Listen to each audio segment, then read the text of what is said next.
Hello, hello. Okay, let me know if the audio is okay. It looks like it's doing well on my end with OBS. Hey Jay, thanks for popping in. Let me know if audio is okay. I like to just get the double check with you guys. Yeah, so we are back to streaming. And we are doing art history. Okay, audio sounds good. Thank you. We're back to art history. Art Through the Ages is what we're going over. It's the classic art history textbook that you get in university. And I actually have quite a few art history textbooks. They're like that thick. They're really, really huge. And be interesting to see the variations in them. And I mean, we're really getting through this one. It's been a few years, but we're getting through them. And then I also have various books. I have a ton of books. I have like a whole library. And there's different books on like the specific sections of these art history periods or artists, old masters or modern art or whatever, entire books dedicated to it, which actually I think would be really nice to dive into, because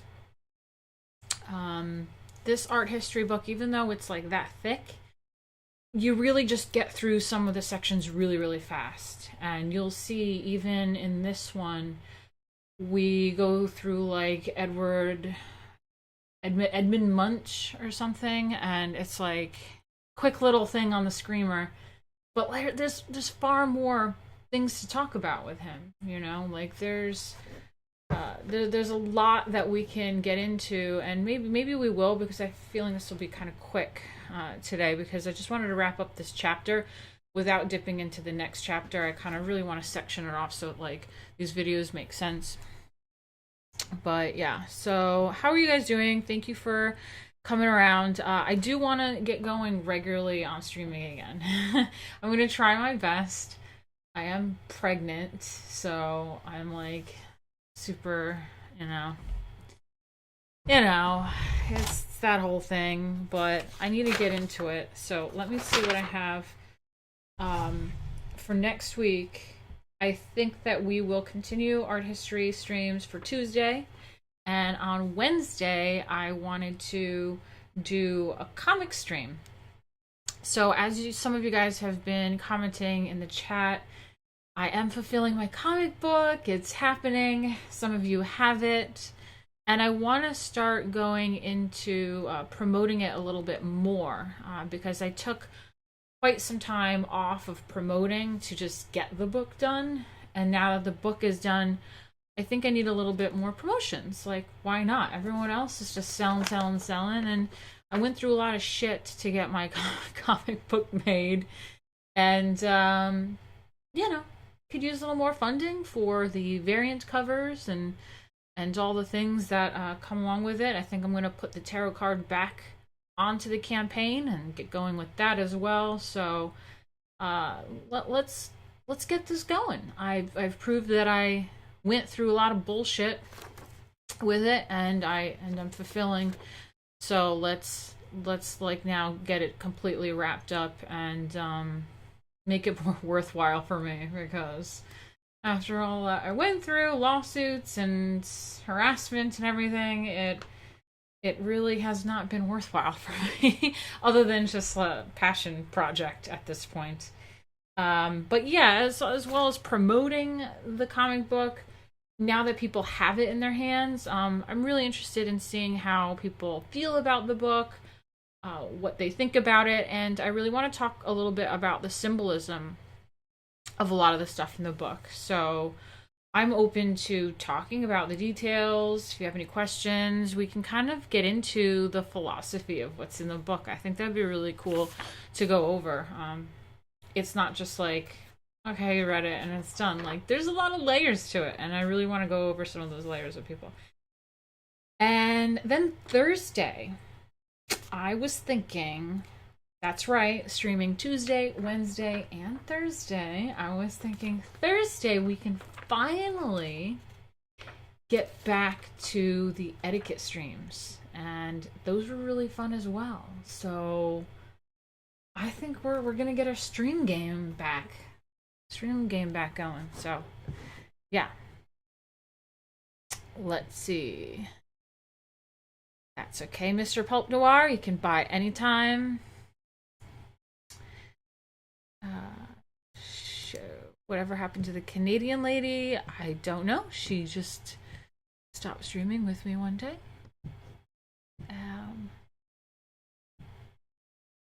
Hello from Hawaii. Wow, very cool. Hello from Toronto. Very nice. Neighbors up north a little bit. How are the compression socks treating me? I wish that I threw those compression socks on before I streamed, because that is kind of sitting around at a computer and on a chair for too long. I can feel the blood flow starts to stagnate in my legs, and I need to do it for the streams. And MG Dom the Beast, good point. I'm writing it down. He said something about the cooking streams. I did one cooking stream with my friend Donna Trumplova, but I do have some cooking videos that I can do. Let me put that down. Cooking videos. And people have been asking for that a lot. And I haven't been doing it because I didn't really want people to know I was pregnant. But now that people know I'm pregnant, and I'm super pregnant, I'm just kind of afraid how fat I look. So I've been stalling on all this stuff, but I think we should do it. Dan, good point. He says we have to do some philosophy and mathematics streams. I actually have some books about that as well. So there's a lot to discuss, and I think this is what's really important. We're going to get to the art history in a second, but I think that's a really good point to go over, is that there is an importance on art and culture that I think we need to have. There's a lot of drama streams. There's a lot of drama and like there's culture war stuff going on. Let's bitch about you know, a 30-second twerking scene in She-Hulk that's in the credits for like a month, you know. Let's complain about everything in the world going on, but not offer any sort of value to the world. And that is kind of my pet peeve. I thought once Trump won in 2016, or when he was inaugurated in 2017, that okay, let's now live the world we want to live in. But now it's 2023, and we're still doing things we did in 2016, which is bitching and complaining about the left. And then now we have Biden and, you know, plenty to bitch about with that. But I thought we were ready to start living. And I think that's what's really important for us to do. Yes, there's a critique on the left to be had, but we've had it, okay? We know what the complaints are with the left. It's not new talking points by any means. So let's, you know, let's offer something up. Some of us are consumers of arts and culture and contribute that way, and that's amazing. We need you. There's other creators, and I try to promote other creators as well. I don't care if you're big or small. I particularly love the small guys. And want to help give them a platform. I'm not huge, but if I'm bigger than someone else, I want to help give them a platform, retweet them, put them on my show, go on their show, whatever I can do. And I just wait around for other people to do the same for me, which tends to not happen unless you go around really trying to clout chase and you know, chase bigger YouTubers around or something. But I don't know. I'm just like hoping that the love kind of comes around, but people are more focused on drama, it seems. But anyway, being creators, not just comic books, but there's like artists, there's musicians, there's all sorts of people, and there is also like the philosophy and literature, and more like enlightened kind of thoughts. So instead of drama and bitching about culture war, let's talk about a little bit more elevated things, and that's the kind of content that I think is really cool to do. All right, so let's not forget the piano music. I had everything all sorted, and now I can't. Music, where?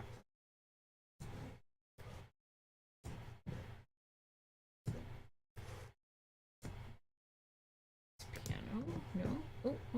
Oh. I am such a boomer when it comes to technology. 1 second, guys. Let me find me. My goddamn piano music.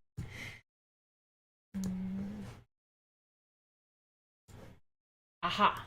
Found you.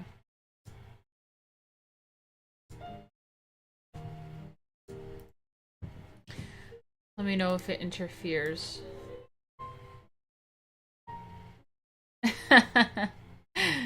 Yeah, that's right, Daniel. We need to know my favorite color because that's really deep. It's a deep question. And Jay says, if one must know the meaning of life, one must know their favorite color. Oh shit! I actually have the shirt. I have my Disgraced Icon shirt about my favorite color. So I forgot to wear that. Let's wear that on the comic book stream on Wednesday. Let's do that. But speaking of, I'm back, and I hate doing this, but I have to do some e-begging a little bit. So before we get going on the art history, you can go to, I think it's up here, that thing, streamlabs.com/Martina Markota TV /tip. I think that's how it is, and it would really help me out getting some donations, because yeah, this is what I'm doing right now. And I hate doing it. I don't know how to e-beg very well, so this is me attempting and trying. But it's better than YouTube, because YouTube takes 1/3 of the cut, which is quite a lot. And then it takes like a month or two to actually like get that donation finally. Like there's like this really long, like, it's like you get like 2 months previous like donation. So it's weird. But if you do Streamlabs, I get all of it, and I get it right away. If you do it through like PayPal, Streamlabs, or credit card or whatever. So I don't know. Are super chats enabled? They are. If super chats is how you do it through YouTube, totally fine. I'll take it. But Streamlabs.com is always great, because like I said, they don't take 1/3, and I get the donation right away. Yeah, okay.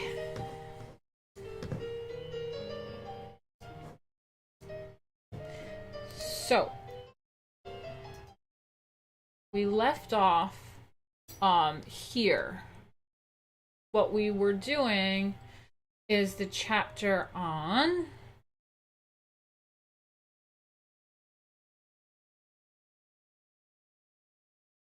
Europe and America, 1870 to 1900.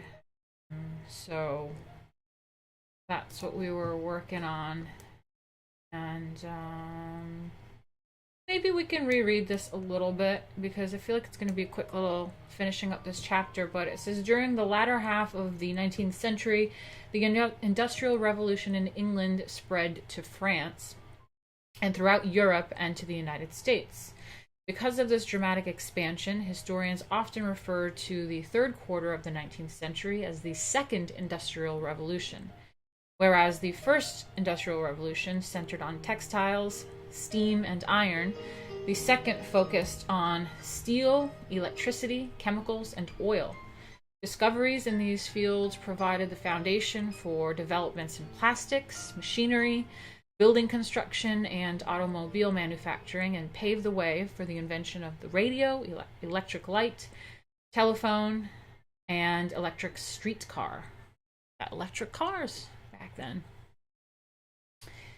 Among the significant consequences of industrialization was urbanization. The number of and size of Western cities grew dramatically during the latter part of the 19th century, largely due to migration from rural regions. If you remember this from history class at all, that's basically my biggest thing about the Industrial Revolution that I remember, is not just industry and stuff like that, factories and all that stuff coming into play, but exactly that was the moving to the cities. Moving to the cities from farms and all that stuff to come work in factories and stuff. So that was the main thing. Rural dwellers relocated to urban centers because expanded agriculture enterprises squeezed smaller property owners from the land. Widely available work opportunities in the cities, especially in factories, were also a major factor in this migration. Yeah, there we go. I knew those factories were involved in the cities. In addition, improving health and living conditions in the cities contributed to their explosive growth. I think this is where, the Jungle, what was that guy's, the author of The Jungle, where they talked about the regulations in the factories and the food production. There's a book called The Jungle or something. The rise of the urban working class was fundamental to the ideas of the German political and social theorist Karl Marx, whose Communist Manifesto, written with Friedrich Engels, called for workers to overthrow the capitalist system. Like other 19th century empiricists, Marx believed that scientific, rational laws governed nature and indeed all human history. For Marx, economic forces based on class struggle induced historical change. Throughout history, insisted Marx, those who controlled the means of production conflicted with those whose labor they exploited for their own enrichment. We're all familiar with Marx. Marx's ultimate goal was to create a socialist state in which the working class seized power. Marxism attracted a wide following and was instrumental in the rise of trade unions. So, Upton Sinclair, thank you guys. I knew you guys would know. The chat is always so great. I love it. Upton Sinclair. That's it. I think this we're talking about the same time period here.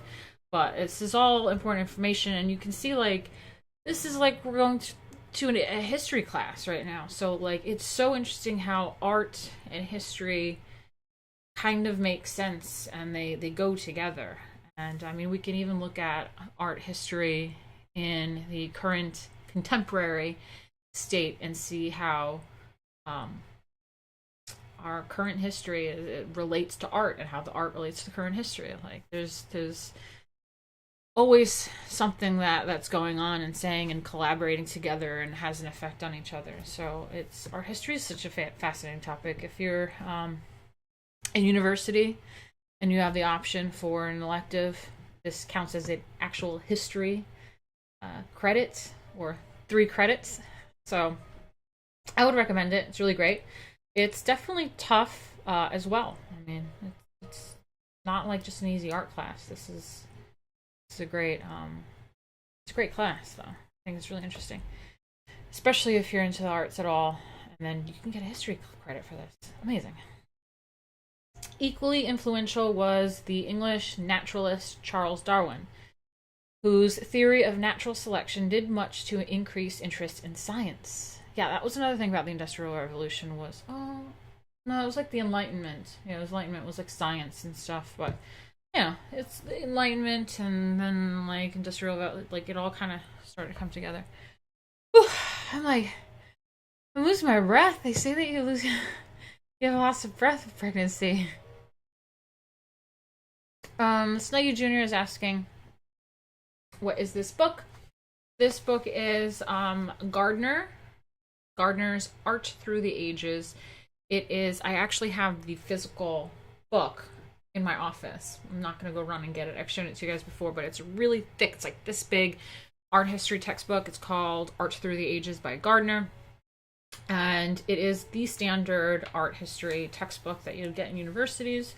This one was particularly the one also in, I think it's the one. I have a bunch of art history books, but they're all pretty much the same.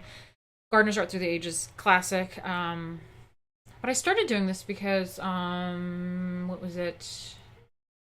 Princeton University, I found out, was getting rid of their art history course because it was too focused on white Western people, culture. And it's really frustrating because it's actually a fantastic course. Sorry, I'm having pregnancy brain too. I'm a mess.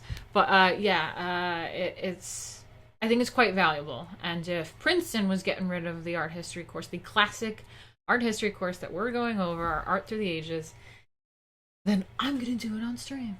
Okay? We're going over what Princeton wants to give up.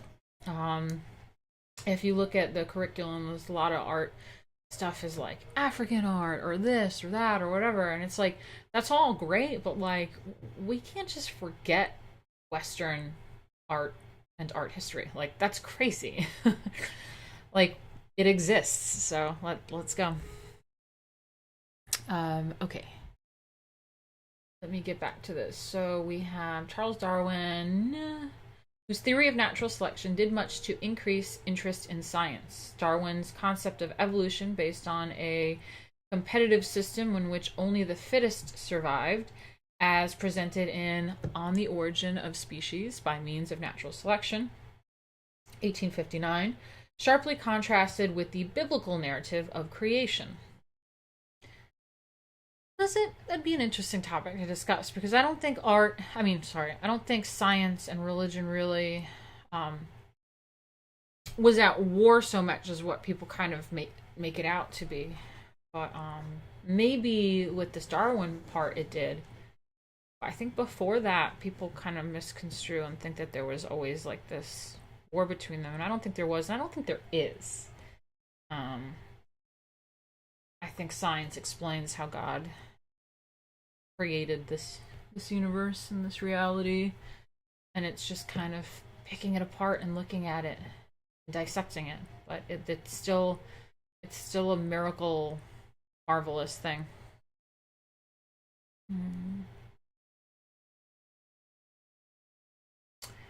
Yeah, by challenging traditional Christian beliefs, Darwinism contributed to a growing secular attitude. Other theorists and social thinkers, notably British philosopher Herbert Spencer, applied Darwin's principles to the rapidly changing socioeconomic realm. As in the biological world, they asserted intense competition led to the survival of the most economically fit companies, enterprises, and countries. Okay, so it's interesting. So they use like this whole survival of the fittest thing, not just like biologically with us as animals, but economically as well. Interesting. These social Darwinists provided Western leaders with the justification for colonialization of peoples and cultures they deemed less advanced. By 1900, the majority Western economic and political powers had divided up much of the world. Okay, so then we got into modernism, we got Monet, Impressionism, which I know we bitch about, I'm not totally against. We have the salons and the art exhibits. We got Renoir, painting Paris, more Renoir, and this lighting, beautiful lighting. We got Degas and his ballerinas. We went over this last time, so. And then there's Cassatt, Mary Cassatt, American, the and woman, post-impressionism, Toulouse-Lautrec, classic, very cool. Seurat, do you just do the T in Seurat? Then we got color theory, which I thought was really interesting. The way that our brains kind of can make sense of colors and the little pixelations of colors and the emotions it provides. So I thought that was really interesting, especially as a performer. I like to use kind of some of these like scientific kind of theories that can like create a more, I don't know, like emotion and like fuck with your brain in a way to create, you know, make you think or emote something through colors, lights, things, objects, whatever. I think it's interesting. And then we got Van Gogh. How do the British say it? Van Gogh. And Gauguin.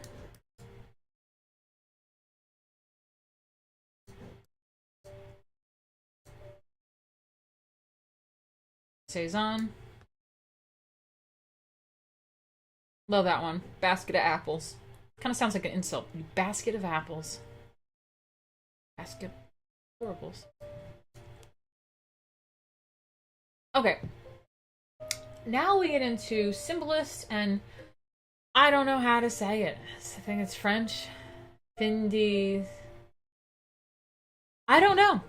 So let's actually see what this sounds like in a translation. You know how I am with translating things, or pronunciations, sorry. Let's do pronunciation. It is French.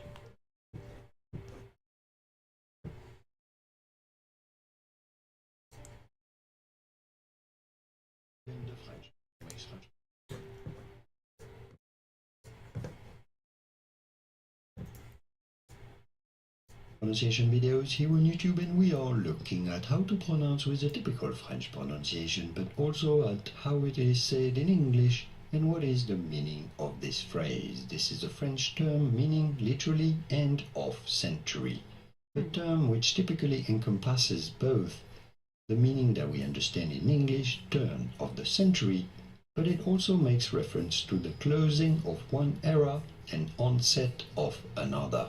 Interesting. How do you go about pronouncing it though? In France, in French, we would say it as fin de siècle. Fin de siècle. Fin de siècle. Fin de siècle. Do you get it? In English, however, it is usually said more easily fin de siècle. Fin de siècle. That was more easily? Fin de siècle. Okay, just be prepared. I'm gonna fucking butcher this thing. Siècle. From French, fin de siècle. Does that work for you? Let me know in the comments. Here are more videos on how to pronounce many more useful. Thank you. Thank you, Julien. That's Julien. Fin de siècle.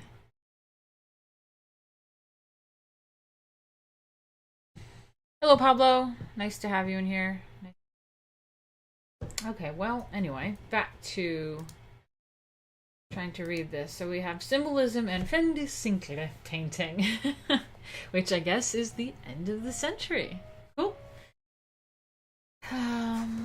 Let me zoom in a little. Kind of blind. I think these contacts are not working very well.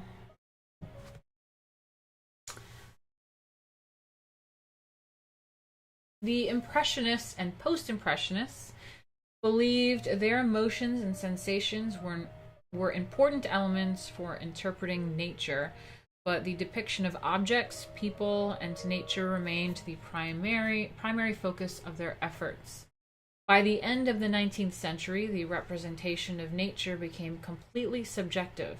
Artists rejected the optical world as observed in favor of a fantasy world of forms they conjured in their free imagination or without reference to things conventionally seen.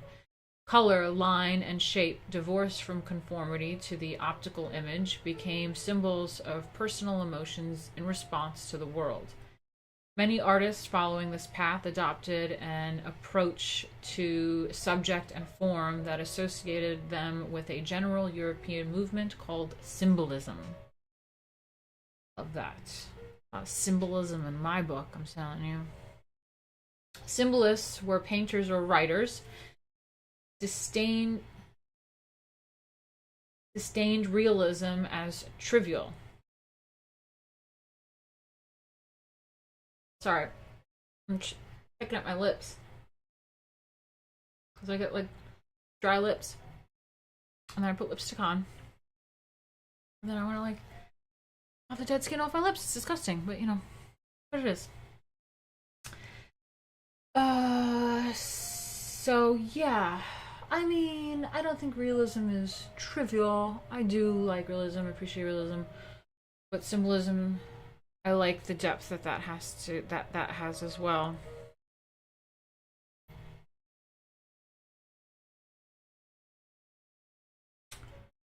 The task of symbolist, visual, and verbal artists was not to see things, but to see through them to a significance and reality far deeper than what the superficial appearance gave. I mean, I'm into that. Symbolists cultivated all the resources of imagination, and their subjects became increasingly esoteric. I mean, no wonder I like that. And exotic, mysterious, visionary, dreamlike, and fantastic. Perhaps not coincidentally, at about this time, Sigmund Freud, 1856 to 1939, the founder of the psychoanalysis, published his classic work, Interpretation of Dreams, 1900. An introduction to the concept and the world of unconscious experience. So then we have Henri Rousseau. That's how you say it, right? It's Rousseau, like the philosopher? I'm not sure I realized that there was Rousseau, the artist. Okay, so Paul Gauguin had journeyed to the South Seas in search of primitive innocence. If you recall from our last stream, we went over that, and he went to some exotic land and was obsessed with painting like natives and stuff like that. Sorry.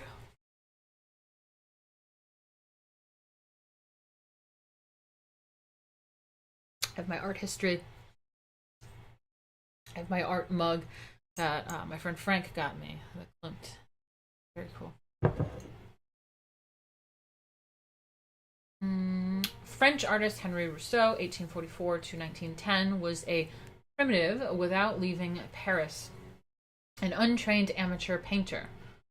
Interesting. Rousseau produced an art of dream and fantasy in a style that had its own sophistication and made its own departure from the artistic currency of the time. He compensated for his apparent visual, conceptual, and technical naivete with a natural talent for design and imagination, teeming with exotic images of mysterious tropical landscapes. In Sleeping Gypsy, let me bring up this image for you guys.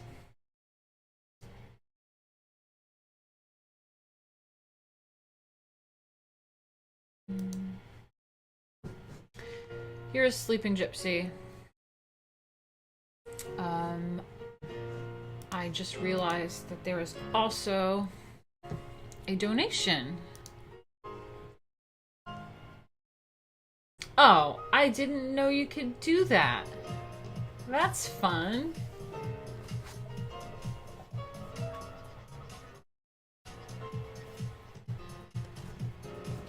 Thank you, BMT Lines. He said, great to see the streams again. Smiley face. Thank you so much. I'm glad to be back. I'm glad to be back. And that reminds me, it really helps me out, guys, if you want to donate.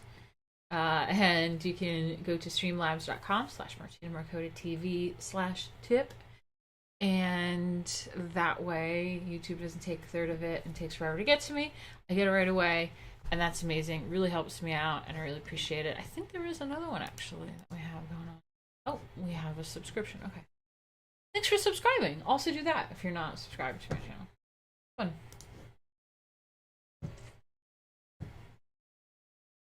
And thank you, BMT. Just so people know, I've mentioned him before. He's an old photographer of mine back in the day when I did pinup modeling. And his name is BMT Lines because that is the railway, the old railway name for like the Metro the Metro in New York City. It's like a whole history of trains and the subways. So it's actually pretty cool. I love that. Okay, so we have Rousseau, this amateur, but like it is really interesting. I kind of love how I want to say like flat. I want to like how flat the coloring is. I think it's really interesting. I love that.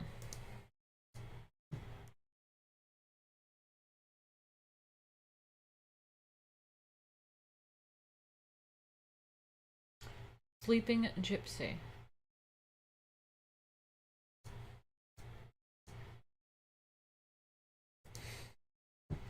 So in Sleeping Gypsy, the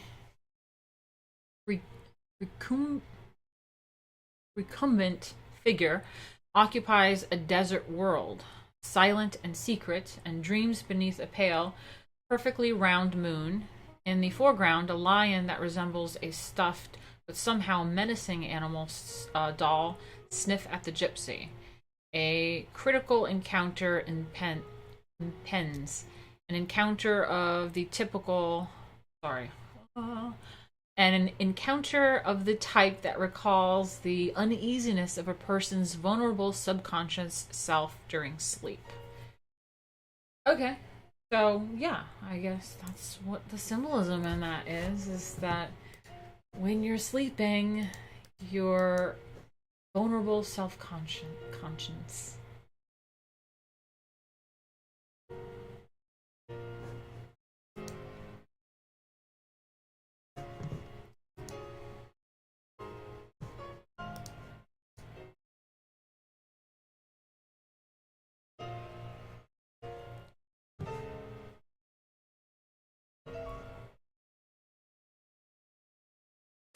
No, Streamlabs does not only take PayPal. I think it takes credit card as well.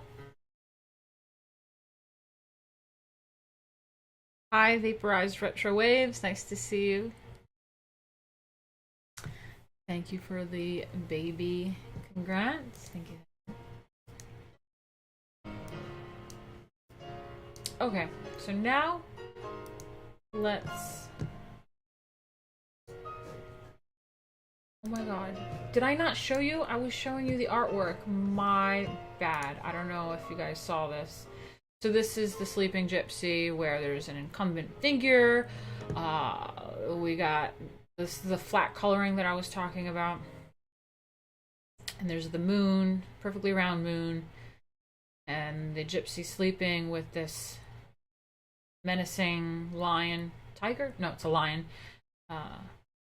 Approaching, and it symbolizes the vulnerable subconscious sleeping. Subconscious when you are asleep. And this is by Henri Rousseau, Sleeping Gypsy, 1897. It is oil on canvas, 4 feet 3 inches by 6 feet 7 inches, and it's at the Museum of Art in New York. Oh, it's at the MoMA. Museum of Modern Art, the MoMA. Gift of Mrs. Simon Guggenheim. Oh. In Sleeping Gypsy, Henri Rousseau depicted a doll-like but menacing lion sniffing at a recumbent, dreaming figure in a mysterious landscape. The painting conjures the vulnerable subconscious during sleep.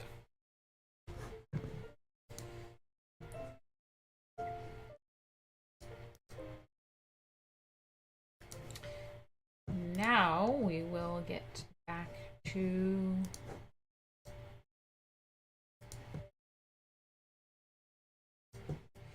we've got Edvard Munch. You have to say it with like an accent. Edvard Munch.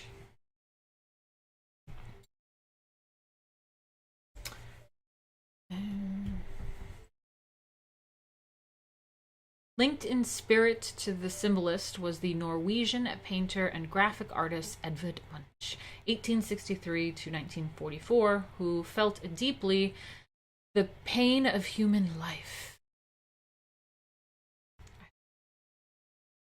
His belief that humans were powerless before the great natural forces of death and love and the emotions associated with them, jealousy, loneliness, fear, desire, despair, became the theme of most of his art. Because Munch's goal was to describe the conditions of modern psychic life, as he put it, realist and impressionist techniques were inappropriate, focusing as they did on the tangible world. In the spirit of symbolism, Munch developed a style of putting color, line, and figural distortion to express ends. So we are all probably familiar with his piece, The Scream. There you go. Munch's The Scream exemplifies his style. The image, a man standing on a bridge or jetty in a landscape, comes from the real world, but Munch's treatment of the image departs significantly from the visual reality. The scream evokes a visceral, emotional response from the viewer because of the painter's dramatic presentation. The man in the foreground, simplified to almost skeletal form, emits a primal scream. The landscape's sweeping curvilinear lines reiterate the curvilinear shape of the mouth and head, almost like an echo as the cry reverberates through the setting. The fiery red and yellow stripes that give the sky an eerie glow also contribute to this work's resonance. Munch wrote a revealing epigraph to accompany the painting. Quote, "I stopped and leaned against the..." Piano's getting crazy. Quote, "I stopped and leaned against the balustrade, almost dead with fatigue. Above the blue-black fjord hung the clouds, red as blood and tongues of fire. My friends had left me, and alone, trembling with anguish, I became aware of the vast, infinite cry of nature." End quote. Appropriately, the original title of this work was Despair. Feel you, Mr. Munch. I wish I had better quality. I could have done it. I downloaded the higher quality. I should do that next time. I just screenshotted it from the book because it has the sizing here.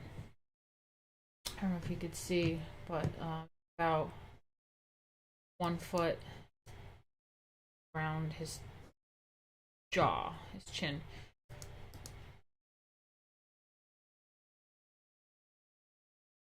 It's classic.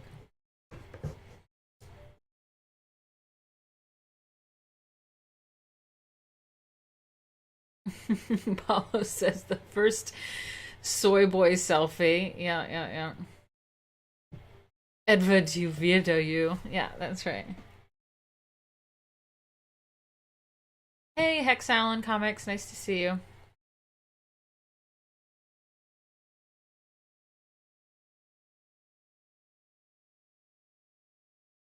Okay. To it.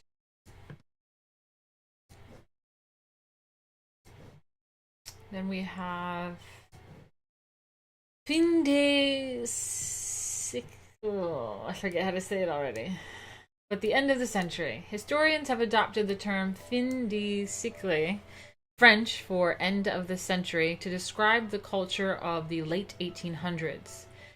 This designation is not merely chronological, but also refers to a certain sensibility. The increasingly large and prosperous The increasingly large and prosperous middle class dominated European society and aspired to the advantages the aristocrats traditionally enjoyed. They too strove to live the good life. So the middle class was striving to live the good life, like the I never know how to say it. I'm so retarded with pronunciation. Yeah, so they strove to live the good life, which evolved into a culture of decadence and indulgence. Characteristic of the fin-de-siècle period was an intense preoccupation with sexual drives, powers, and perversions. Ooh. People at the end of this century also immersed themselves in an exploration of the unconscious. This culture was unrestrained and freewheeling, but the determination to enjoy life masked an anxiety prompted by significant political upheaval and an uncertain figure. Okay, this culture was unrestrained and freewheeling, but the determination to enjoy life masked an anxiety prompted by significant political upheaval and an uncertain future. Okay, that makes more sense. I was like, excuse me. Okay, so it masked anxiety prompted by significant political upheaval and an uncertain future. Aren't all futures uncertain? I mean, come on, what is that? The country most closely associated with fin-de-siècle culture was Austria.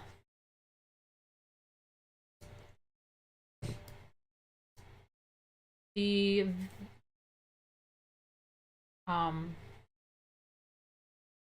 Viennese, is that how you say it? Artist Gustav Klimt, 1863 to 1918, captured this period's flamboyance in his work, but tempered it with unsettling undertones. The Kiss, he depicted a couple locked in embrace, all that is visible of the couple. Like my mug. Lovely mug I got by Frank. Thank you, Frank. Christmas present from 2020. It's classic. It's also what I used for the thumbnail. It's also what I have used in the background of some of my portraits to add some depths and layers, textures to it, because I really love. Let me bring this in close.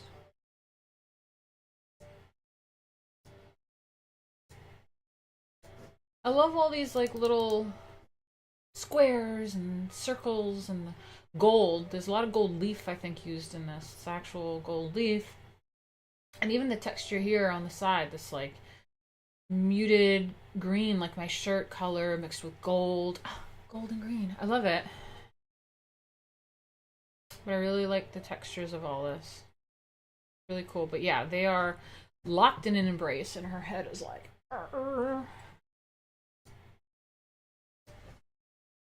In this opulent is that how you say it? Viennese fin-de-siècle painting, Gustav Klimt revealed only a small segment of each lover's body. The rest of the painting dissolves into shimmering, extravagant, flat patterning. It's really cool. Oh, and look at her feet too. They're so crazy. Oop. Ah! They're just like hanging there.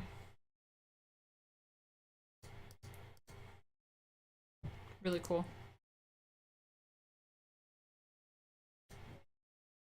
Yeah, so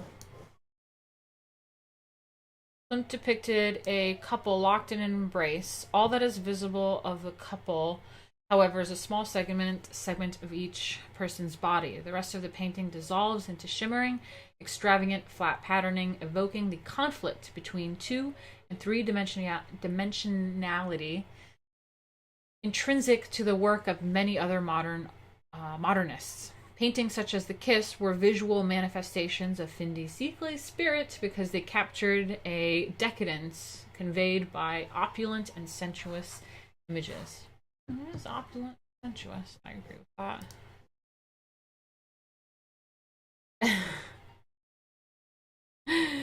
Pablo says he broke her neck, and Snuggy Jr. says Klimt could paint the ladies. Lady Jabs says, my mother's favorite painting, actually. Thank you for going over it. Yeah, I would love to go over more in detail.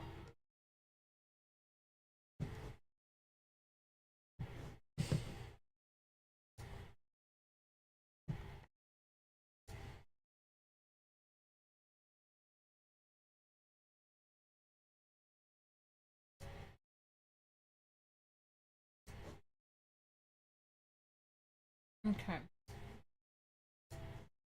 Now we're going back to the book for sculpture.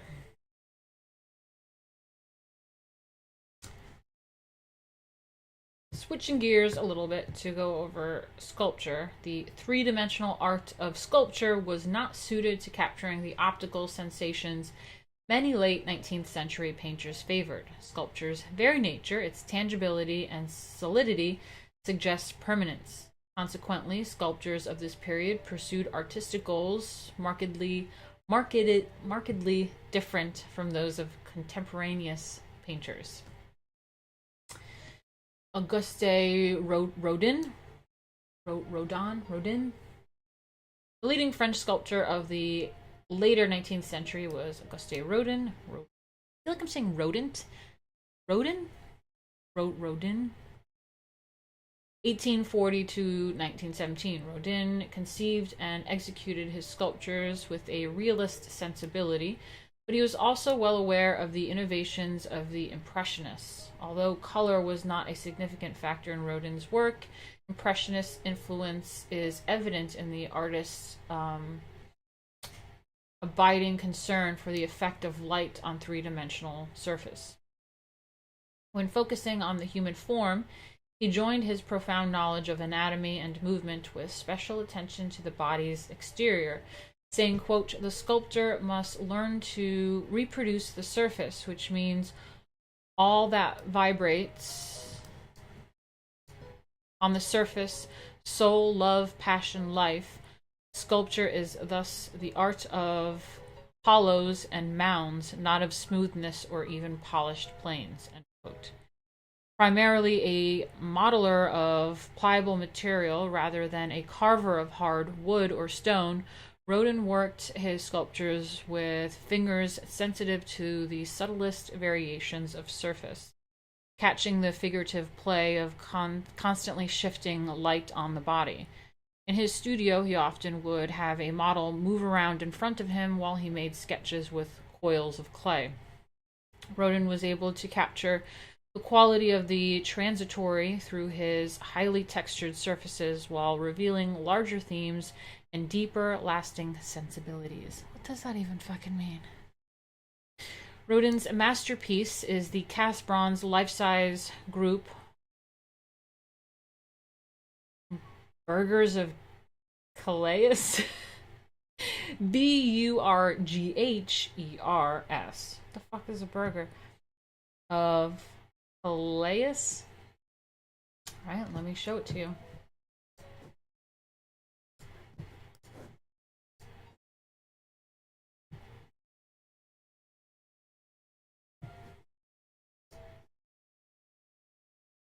Oh, Snuggy Jr. says the Rodin Museum in Philly is nice. Cool. Rodin. Yeah, Rodin sounds about right. Yeah. Rodin. It's just weird when I read things, because it's like I remember in like class and stuff when we go over, when we like talk about stuff, it's one thing, but then as soon as I read it, like the word the aristocrat word, but with the like Y ending, aristocracy, aristocracy, that's how you say it. I always get confused when I read it. Like I read it a certain way, and I just like I can't like my brain cannot like. But once we're in conversation, it's like aristocracy makes sense. But then once I read it, I'm like aristocracy. That's how I read it. It's so annoying. Rodin. That's right. That's right. That's right. Rodin.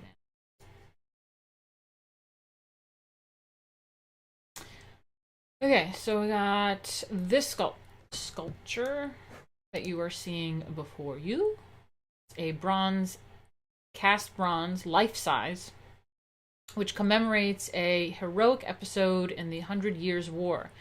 During the English siege of Calais, France in 1347, 6 of the city's leading citizens agreed to offer their lives in return for the English king's promise to lift the siege and spare the rest of the populace. Each of the bedraggled-looking figures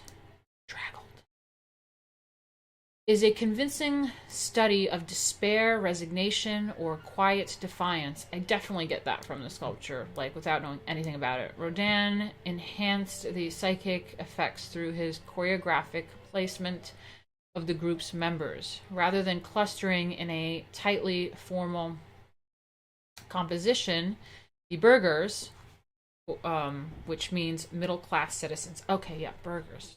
And I think we've heard of that word previously in other chapters. Burghers, which mean middle-class citizens, wander aimlessly. The roughly textured surfaces add to the pathos of the figures and compel the viewer's continued interest. Rodin designed the monument without the traditional high base in the hopes that the citizens of Calais would be inspired by the sculptural representation of their ancestors, standing eye level in the city center and preparing eternally to set off on their sacrificial journey. However, the city officials who commissioned the group found Rodin's vision so offensive that they banished the monument to a remote site and modified the work's effect by placing it high on an isolating pedestal. Okay, well, you want to talk about censorship? They found this piece of artwork so offensive, they banished it and then put it on a pedestal, which is not what he wanted. But I actually agree with his vision, having it life-size, eye level, in the city center, where the people can kind of relate to what was going on. That's art, man. That's effective. That's really cool. Oh my god, Danny says, you must have some degree of dyslexia. That's what my husband says. He insists that I'm dyslexic. Oh my god.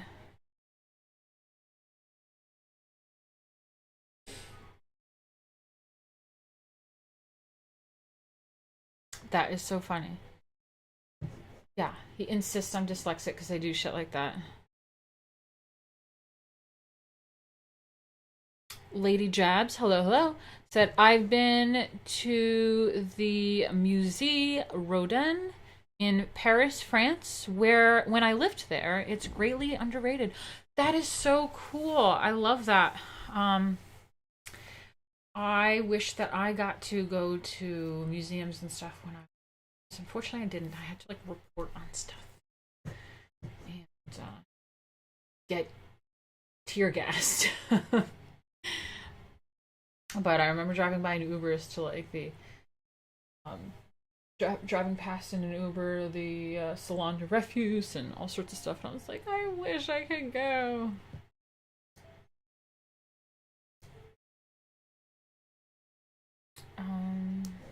Yeah, so this is Auguste Rodin, Burghers of Calais, 1884 to 1889. This door keeps like banging. I don't know if you could hear it.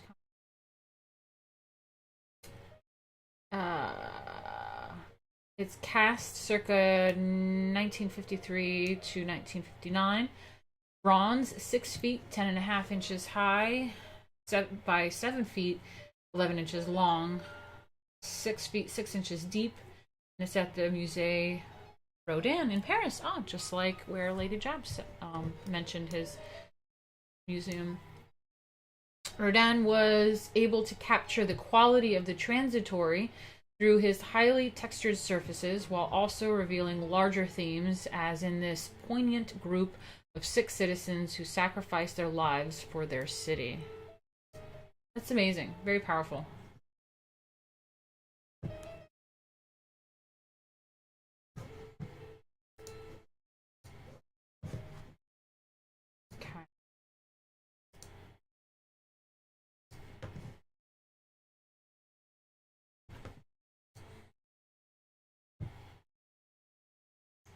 There's The Gates of Hell there by Rodin. It's amazing. Well, I mean, conservatives today would be like, that's satanic.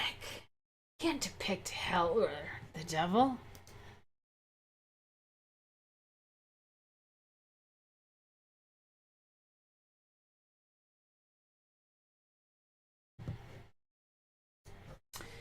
Okay, and then lastly, we have architecture. In the late 19th century, new technologies and the changing needs of urbanized, industrialized society affected architecture throughout the Western world.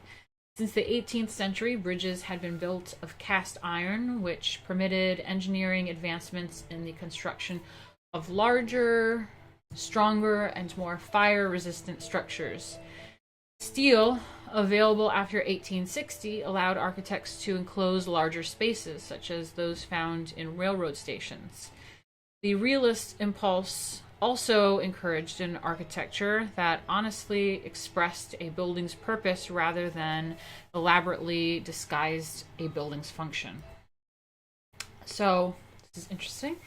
The Eiffel Tower's architect's full name, Alexandre-Gustave Eiffel.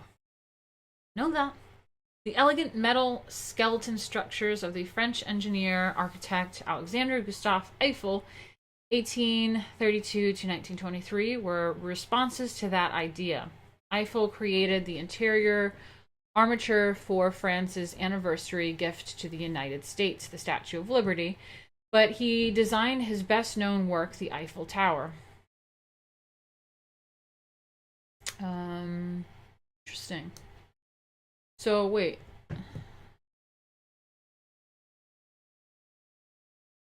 Eiffel created the interior armature for Francis. Okay, so he did. I didn't know that. Yeah, Eiffel Tower guy did the interior armature of the Statue of Liberty. Cool. Didn't know that. I did know it was a gift from France. But yeah.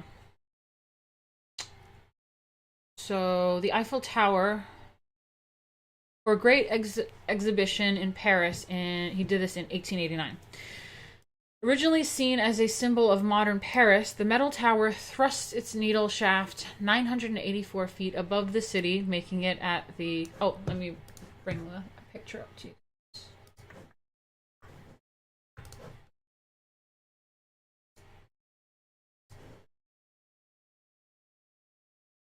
There you go. You can look at that. So yeah, he did this for a great exhibition in Paris in 1889. Originally seen as a symbol of modern Paris, the metal tower thrusts its needle shaft 984 feet above the city, making it at the time of its construction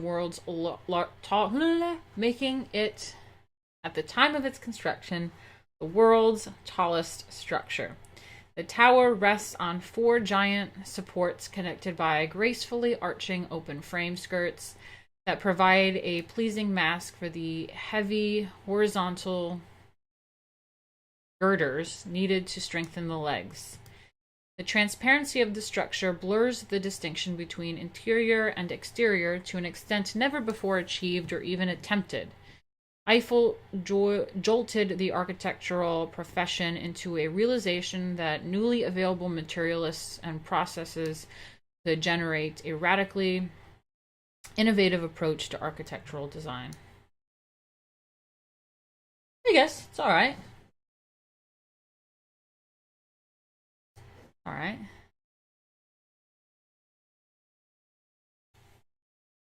Luke Johnson said Lady Liberty was originally given to Egypt, but Egypt didn't want it. What?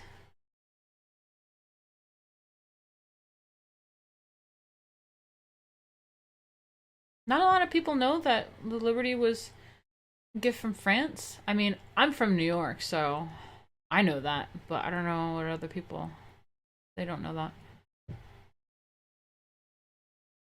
Interesting.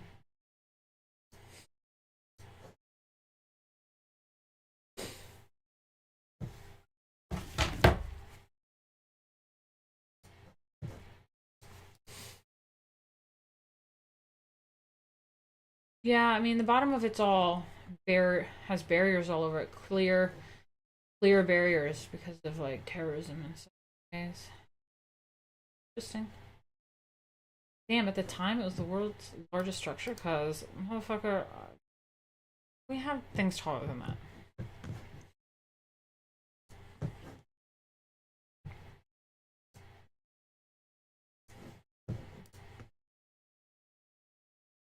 So we have Alexandre-Gustave Eiffel, Eiffel Tower, Paris, France, 1889. Eiffel's metal skeleton structures jolted the architectural profession into a realization that newly available materials and processes could effect a radically new approach to architectural design. That is just a mouthful of words. Then we have Louis Henry Sullivan. This is in America, I believe. Looks like an American building. The desire for greater speed and economy in building, as well as for a reduction in fire hazards, prompted the use of cast and wrought iron for many building programs. Architects enthusiastically developed cast iron architecture until a series of disastrous fires in the early 1870s demonstrated that cast iron by itself was far from impervious to fire. This discovery led to encasing the material in masonry, combining the first material's strength with the second's fire resistance. In cities, convenience required closely grouped buildings, and increased property values forced architects literally to raise the roof. The new construction materials, which could support structures of unprecedented height, gave birth to the American skyscraper. As skyscrapers proliferated, in large part because of the introduction of elevators beginning in 1868, architects refined the visual vocabulary of these buildings. The visual vocabulary. Okay, interesting. Louis Henry Sullivan, 1856 to 1924, deemed by many architectural historians the first truly modern architect, arrived at a synthesis of industrial structure and ornamentation that perfectly expressed the spirit of late 19th century commerce. To achieve this, he employed the latest technological developments to create light-filled, well-ventilated office buildings, and adorned both exteriors and interiors with ornate embellishments. These characteristics are evident in Germany, Prudential Building. Sorry, not in Germany, in Buffalo, New York. These characteristics are evident in the Guarantee Prudential Building in Buffalo, New York, built in 1894 and 1896. Let me just bring this building to you guys real quick. Okay, here we go. Buffalo, New York. Hey, all right. Interesting. The structure is steel sheathed with terracotta. The imposing size of the building and the regularity of the window placements served as an expression of the large-scale, refined, and orderly office work that took place within. Yeah. Sullivan tempered the severity of the structure with lively ornamentation, both on the piers and cornice on the exterior of the building and on the stairway balustrades. Elevator cages and ceiling in the interior. Oh, ceilings. I would love to see the interior of this, actually. So this is what I mean, where they kind of run through stuff, but we can go into detail. And I mean, one could complain, especially about Buffalo, New York, that, like, you know, they don't care for these kinds of buildings or whatever, but I actually quite, like, I see the artistry, what they're talking about. There is a lot of ornateness, actually. If you look at the top of them, these round structures, and, like, even between the windows, like, look at these arches and all the detailing, and I'm sure the elevators, like they say, and the ceilings and staircases, like, have some refinement to them, some detailing to them that is just absolutely stunning. So, yeah, these are skyscrapers and they're square, but there's something really nice about them. Like, these buildings are quite stunning. And they were built pretty solidly, actually.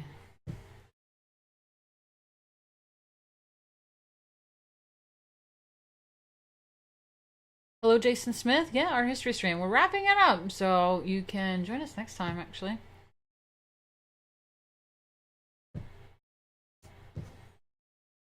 Okay, so where are we?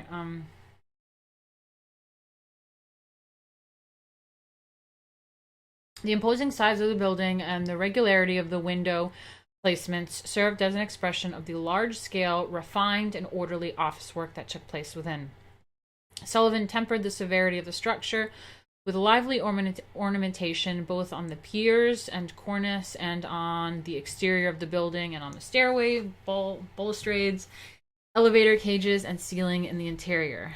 The Guarantee Building illustrates Sullivan's famous dictum that, quote, form follows function, which became the slogan of many early 20th century architects.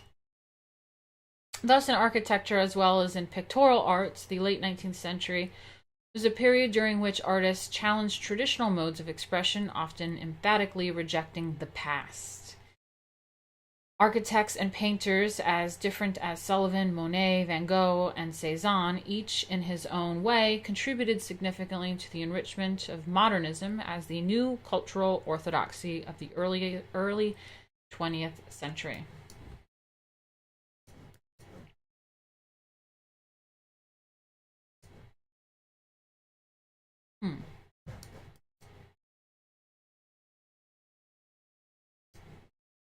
So, yeah, this is Louis Henry Sullivan, the Prudential Building in Buffalo, New York, 1894 to 1896. Sullivan used the latest technologies to create this light-filled, well-ventilated, early steel and glass skyscraper. He added ornate embellishments to both the exterior and an interior to impart a sense of refinement and taste. Hold on, this door is pissing me off.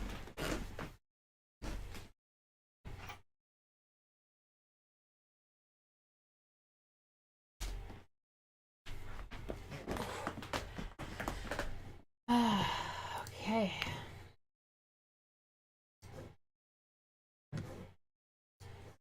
Let me check you guys out.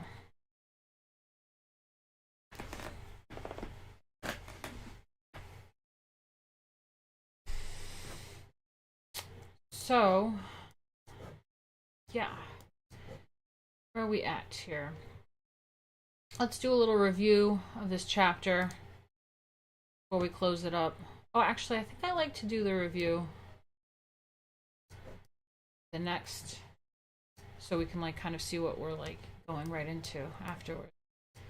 But yeah, all right, yeah, we'll do this one next time. But we just did Europe and America, 1870 to 1900, and we are going to get into some Cubism. Hello,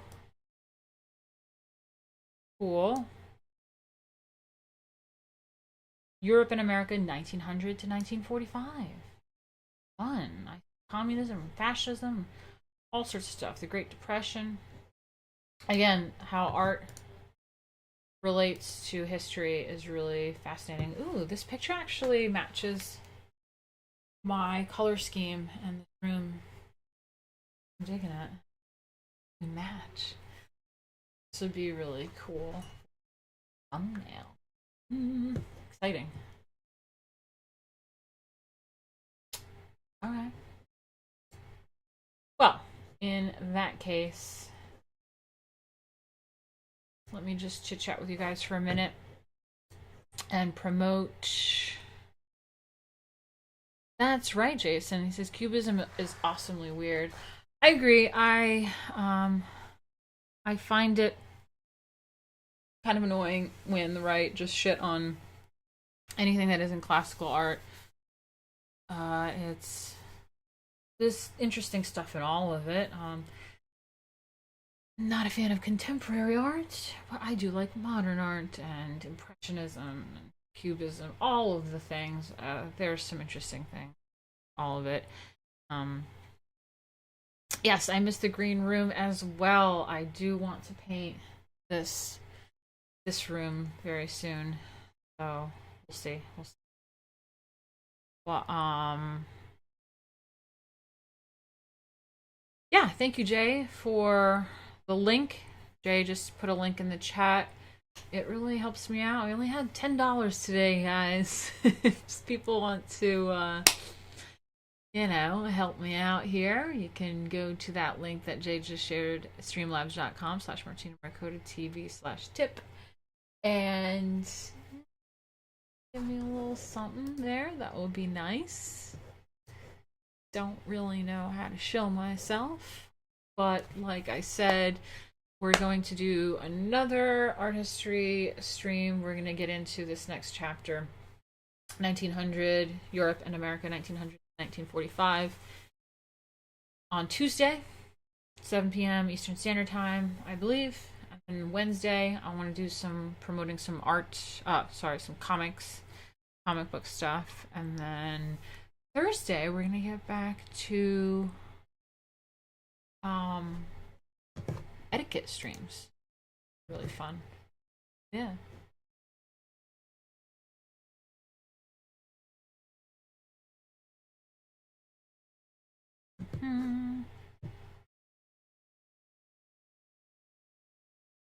Okay.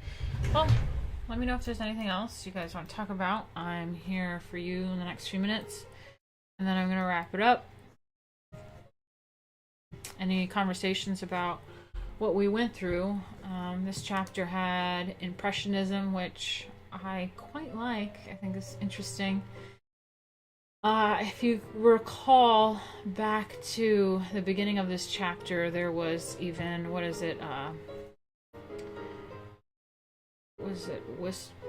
Whisper? What's his name? Whistler. The Whistler painting, he even had some sort of lawsuit, and the judge called it crap art and gave him like $1. And yeah, it was funny. Thank you, Jason. I'm glad we're back too. Thank you, Lady Jabs. Aw. Thank you, Daniel. I'm glad to be back as well.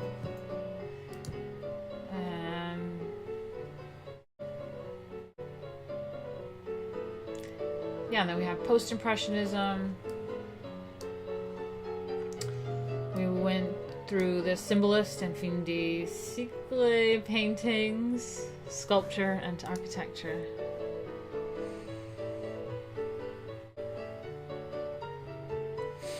Martin said, as someone, nice name by the way, as someone that doesn't go to museums too often, I can really appreciate everything that goes into the creative process of art and architecture. Yeah, man. Again, I think that art and culture is really important, more so than bitching and complaining. We should learn more, create more, talk about these things, have discussions about the finer things, refinement and stuff. Aw, why is everybody saying it wouldn't let them? How so? I don't know. I don't know why everyone's saying that it won't let them donate. Let me know exactly what the problem is. BMT Lines did it. Could always do super chats on YouTube. But let me know exactly what the problem is.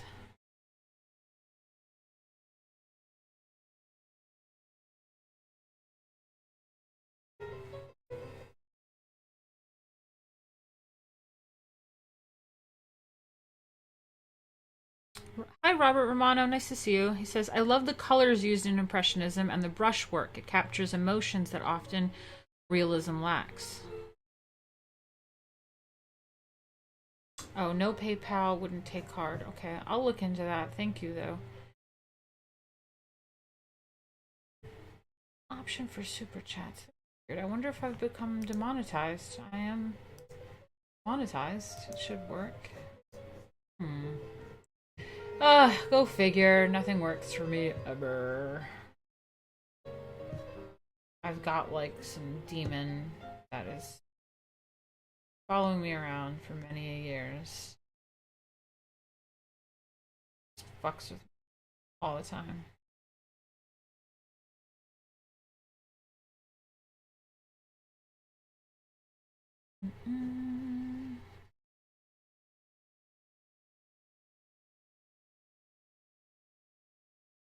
I don't even know where to go on Streamlabs. I'm such a fucking boomer about all this.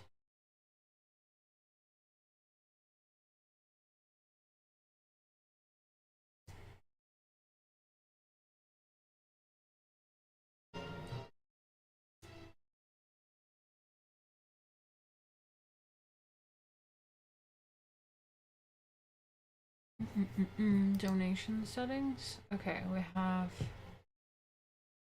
credit card connected.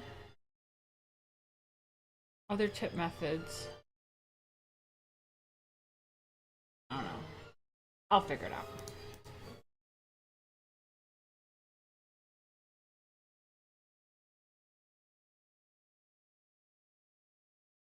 That is so weird. You don't see super chats. I wonder why.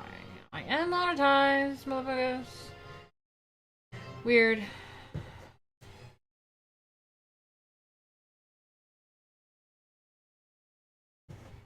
Okay. Let's. Don't give up. Thank you, lady. That means a lot. BMT Line says she's an honorary boomer. Thanks, man. I think you're a real boomer, right? Are you a boomer? I think that's your generation. I think the older millennials kind of count with that because even though we grew up with more technology, we're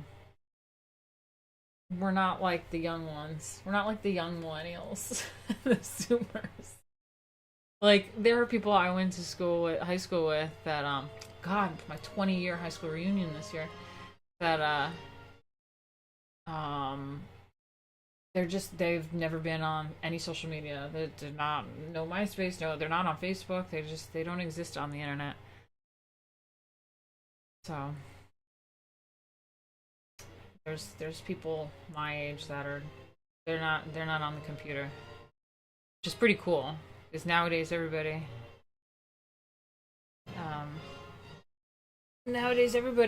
even plasters their children as soon as they're born, immediately out the womb they're plastered to the internet. No, I'm technically a millennial, thank you very much. I'm an older millennial. There's older millennials born in the 80s, and then there's the younger millennials born in the 90s. Technically a millennial, not a Gen X. I think my mom is like Gen X, kind of cusp of Gen X boomer.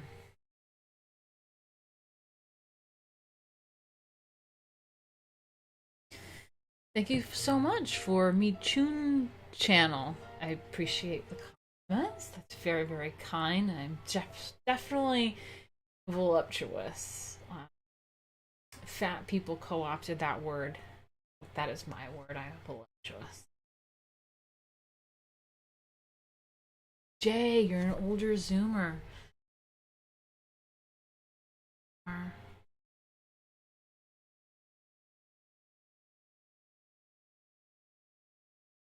Yeah, me too. Me Chun channel. I older millennial that identifies slash Gen X.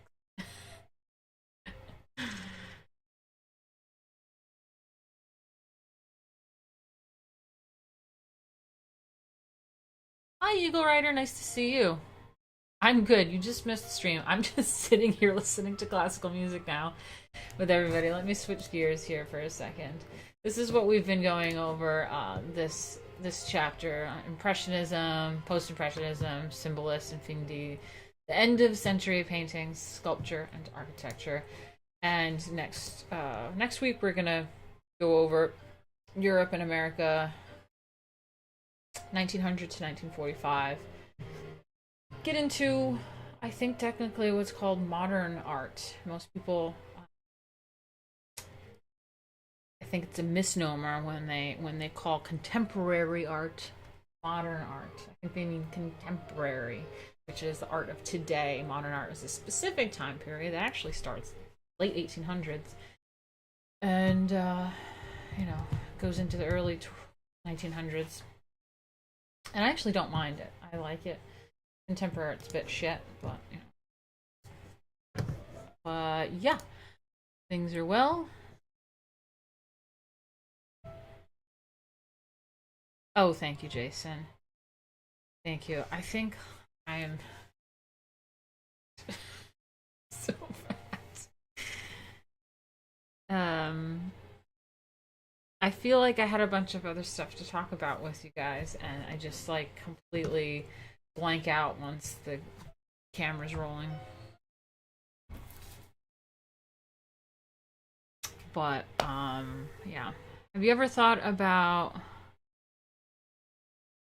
starting an OnlyFans? No. I'm good. I'm pregnant, married, and old, so I'm good.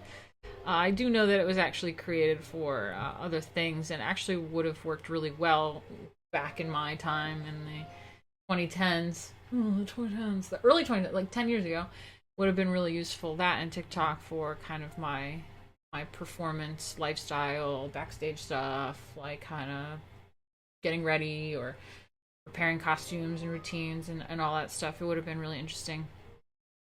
But it's too late. I'm too old for that shit. It's not gonna happen. Too pregnant. Too old. Career's done. I can't. There's nothing I can do about it. Just over with. What are your opinions on Jordan Peterson?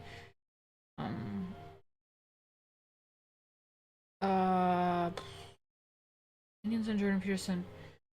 I mean, I don't really have much. I don't have much opinions on it. I don't know. I mean, I don't know. I don't want to say anything that's gonna be like not controversial, but like offensive or act like I'm like superior or anything. But it's like I really like Jordan Peterson, but sometimes he's just like it's like too much. And I do appreciate his type of work because like I've been complaining about there's people that bitch about the left and they do the really low tier drama stuff, and you know he doesn't do that, and I appreciate that. I appreciate the deeper conversations. But I feel like sometimes things like can go too far, or things like are perceived as really like deep when it's just like whatever shit. Anyway, I'm not familiar with that Polish artist. Maybe we'll bump into him or her.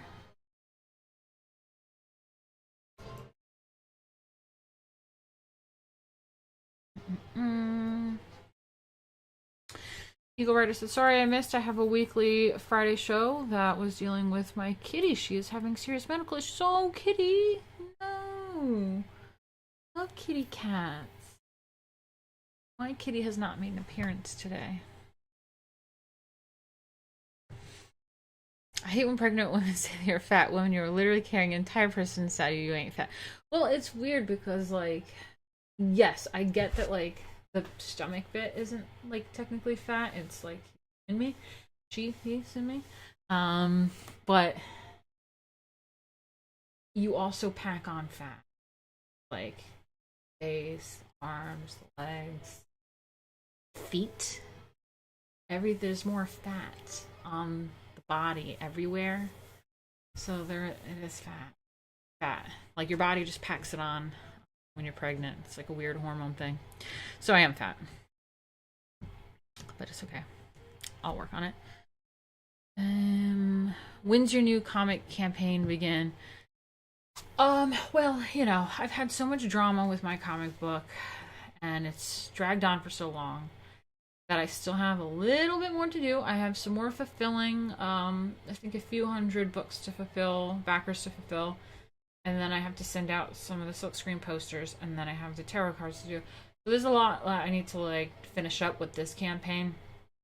So I'm not going to promote book 2 anytime soon. I have the idea, I have the concept. I've been talking to my artist, and like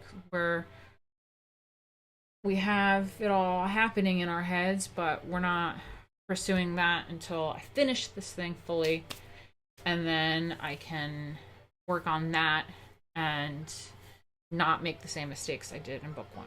So it's gonna take a while.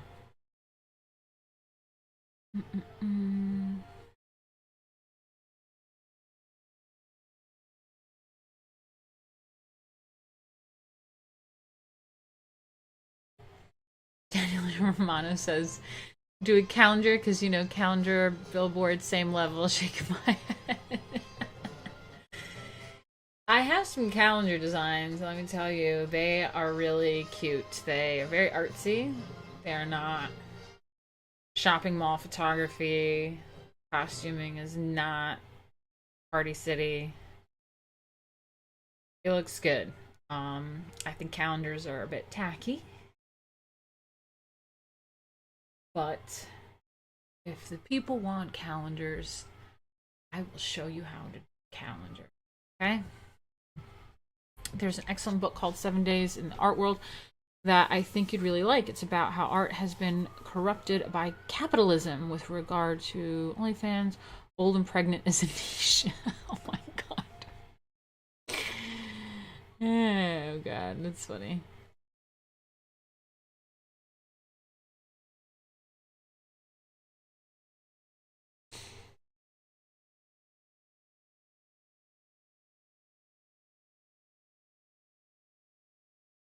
Thank you, Eagle Rider. Thank you, lady. Oh, I love having the ladies in the chat. That's really fun. You know, when I was Lady Alchemy, most of my fan base was gays and women. And no offense to you men are fantastic. Like, all you guys in here are actually very refined, smart, cultured. Like, look at the conversations that we tend to have in here, and you always contribute. When forgetting who wrote The Jungle, you guys are quick to say Upton Sinclair. Like, you get it. Like, you're not dumb people. Like, you know what I'm talking about. That's awesome. You're cultured, and I really appreciate you. But it just like makes me feel good knowing that we have women in the chat, because like that's definitely something I want to cultivate, not just a bunch of dudes like other drama streamers, like titty streamers like to have. Dan, you are definitely very intelligent. You're always commenting and asking me questions about math and philosophy. It's really, really great.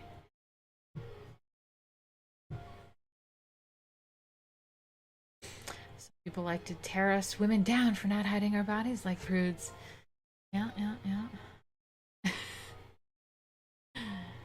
I need to do a classic pinup calendar. Well, that's the thing.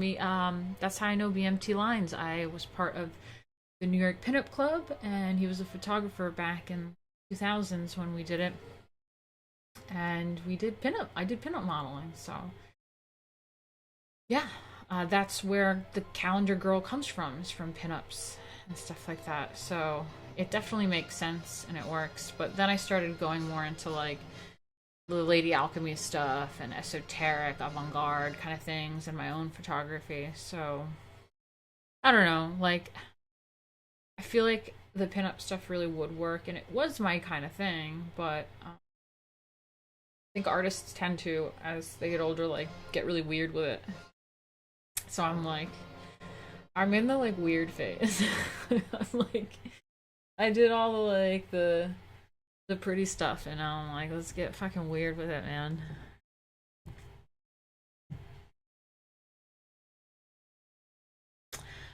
Oh, thank you, Eagle Rider. She said, oh, by the way, I sent you a video. It shows the hypocrisy of a certain stalker I've dealt with. Okay. Oh, BMT, you're still in here. Cool. Thank you.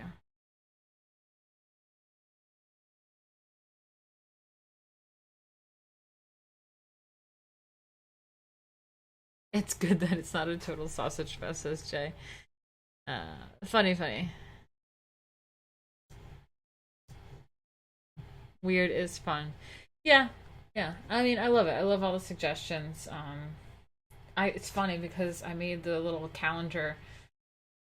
uh, calendar like pages as just like a mock-up, as a joke, and a lot of people were like, "Do it, do it, do it." Do it. So, what I want to do actually, aside from book two, comic book, is uh, a hardcover photography art book, kind of like how your and Chanel and like all those like and like photographers and stuff. I think Karl Lagerfeld, I have a book of his.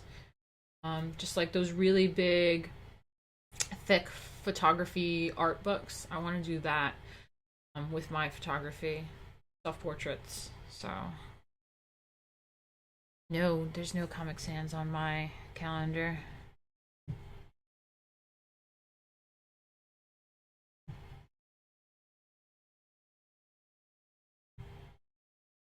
Wim says, that makes sense of your fan base. Very few of us straight men look beyond the physical and go into the mental and esoteric. Well, I mean, the thing is, there's different people out there in the world. There's billions of fucking people. And,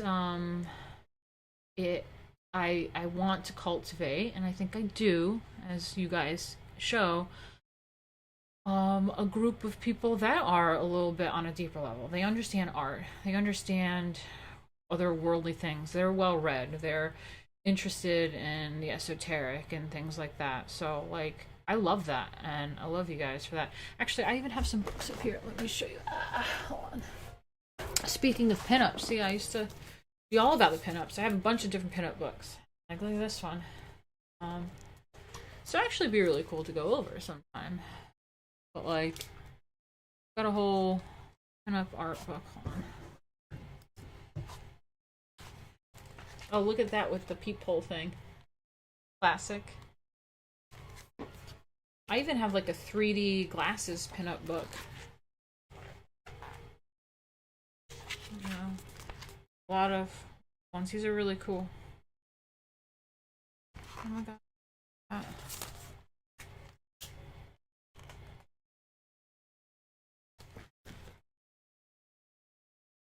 Oh, I love that one. G-string bombshell. Is that a G-string? G-string bombshell. Wink. That. Cool. Never trust a dame. See, if the trad right wants to bitch about women and say, no, you can't trust women, they should go, never trust a dame. That's what they should say. Babes are okay as a hobby, but famous nightlife brawls. I mean, that you could say that about my career. Girls in my scene.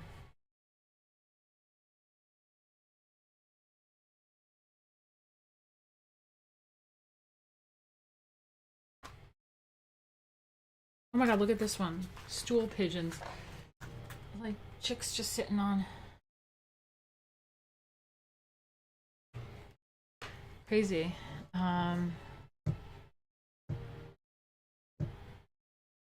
Yeah, okay, you guys are liking the photography book. Yeah. Cool, cool.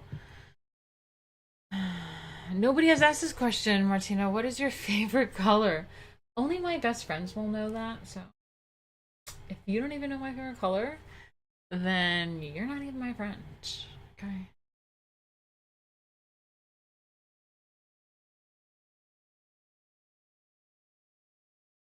Boobies can get old. Ideas keep going. Oh my god, that should be a slogan. I love that. Yeah. Is it Gil Elfgren? Yeah, great artist for a pinup artist. I love it, love it, love it.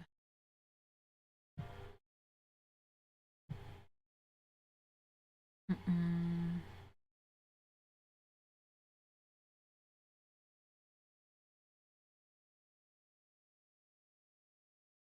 What is this book? It says 1000 Pinup Girls.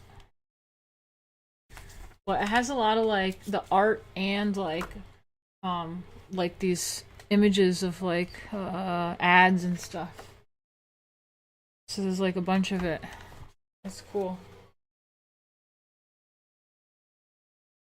Titter. It says Titter. Titter, America's merriest magazine. Danger, babes at work.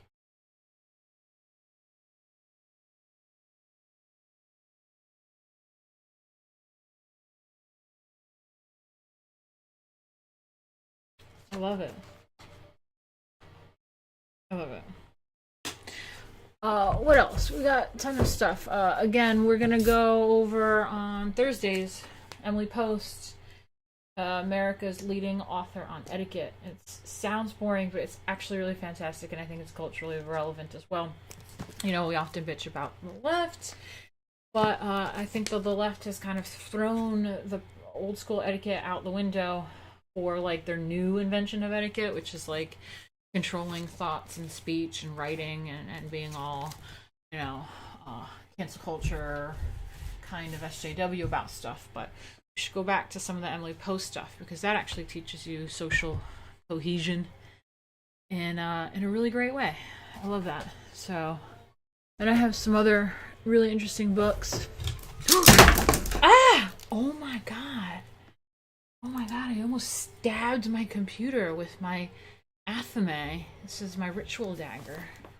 Oh my god. Jeez, didn't realize that was there. Wondering where that went. We have Daughters of Alchemy. That's really interesting.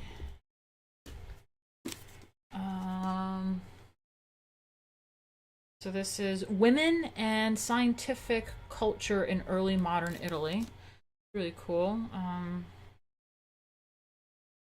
Yeah, Italian women who were important players in the production and transmission of scientific knowledge, especially in the areas of alchemy and early forms of chemistry, biology, and botany in early modern Europe. That's really awesome.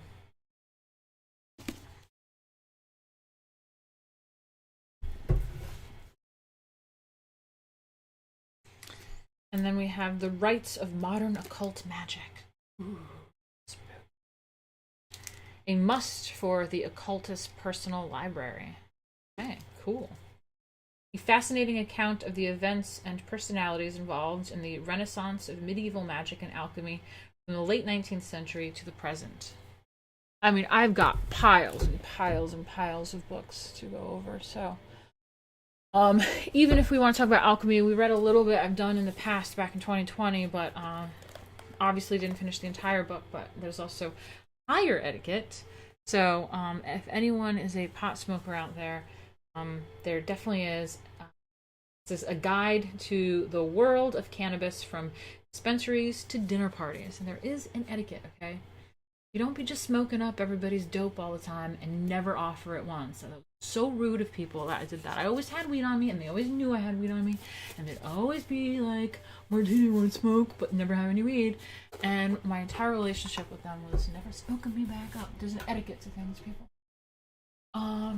Yeah, that's just what I have above me. I have another one on alchemy, modern magic, a lot of interesting stuff we can go through. Okay, let me see what you guys are saying, and then we're gonna get out of here. You might reboost your watch hours. Double check the monetization tab. Okay.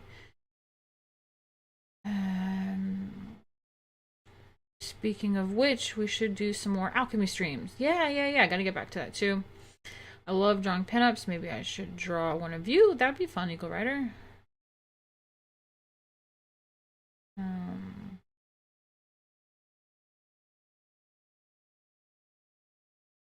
Okay.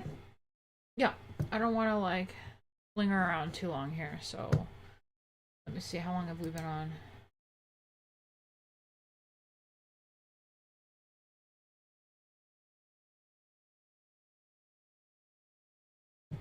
Oh, I really appreciate you guys coming by. Let's catch back up with art history on Tuesday. Like I said, Wednesday we'll go over comics. think I'm gonna go over my comic book this Wednesday, but the following weeks, maybe that's when I'll have other people back on. We can chit chat about everything, and we'll have other people on. Let's just kind of get the like art scene going on Wednesdays, and Thursdays we'll get back to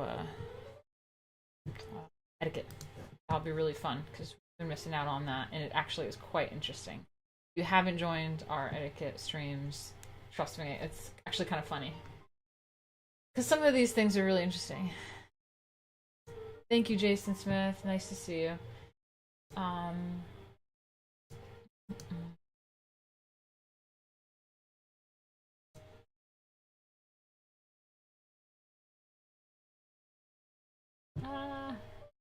Art. Okay. See you guys on Tuesday and on Twitter. Love you guys. Bye.